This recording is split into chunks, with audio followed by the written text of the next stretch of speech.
ప్రపంచంలోనే మొదటి విశ్వవిద్యాలయం ఎక్కడుందో తెలుసా? అది మన భారతదేశంలో ఉన్న ఒక అద్భుతమైన జ్ఞాన కేంద్రం, నలందా విశ్వవిద్యాలయం. నలందా విశ్వవిద్యాలయం క్రీస్తు శకం 5వ శతాబ్దంలో స్థాపించబడింది మరియు ఇది గుప్త సామ్రాజ్యం కాలంలో అత్యంత వేగంగా అభివృద్ధి చెందింది.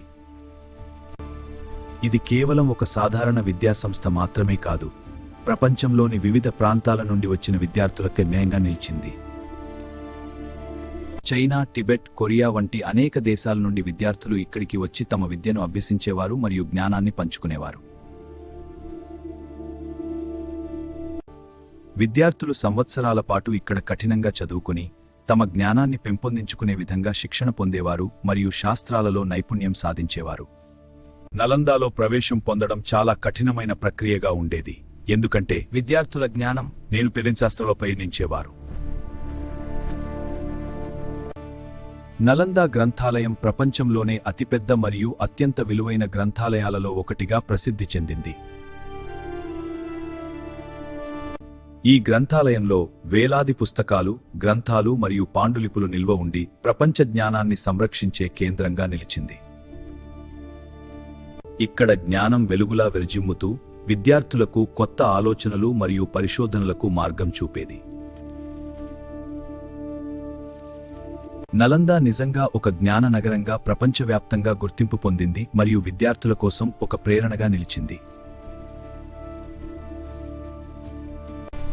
కానీ కాలం మారుతూ ఒకరోజు ఈ మహా విశ్వవిద్యాలయంపై అనుకోని ప్రమాదం దాపురించింది మరియు పరిస్థితులు మారిపోయాయి. ఒక దాడి సమయంలో నలందా విశ్వవిద్యాలయంపై దాడి చేసి దాన్ని పూర్తిగా ధ్వంసం చేశారు.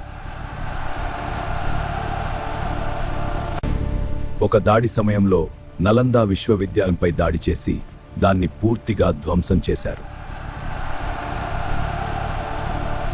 గ్రంథాలయం మంటల్లో కాలిపోయి అనేక విలువైన నశాంశకందాలి శాశ్యం బూడిదయింది. గ్రంథాలయం మంటల్లో కాలిపోయి అనేక విలువైన గ్రంథాలు శాశ్వతంగా నలిచిపోయింది. ఈ సంఘటన భారతదేశ చరిత్రలో ఒక పెద్ద నష్టంగా మారింది మరియు ప్రపంచ జ్ఞానానికి ఒక గొప్ప దెబ్బగా నిలిచింది. నలందా కేవలం ఒక స్థలం మాత్రమే కాదు, అది జ్ఞానం మరియు సంస్కృతికి ప్రతీకగా నిలిచింది. ఈరోజు కూడా నలందా అవశేషాలు మనకు గొప్ప చరిత్రను గుర్తుచేస్తూ మన గతాన్ని మన ముందుకు తీసుకువస్తున్నాయి. మన చరిత్ర మనకు గర్వకారణం మరియు మనకు ఎన్నో పాఠాలు నేర్పుతుంది, భవిష్యత్తు కోసం మార్గం చూపుతుంది.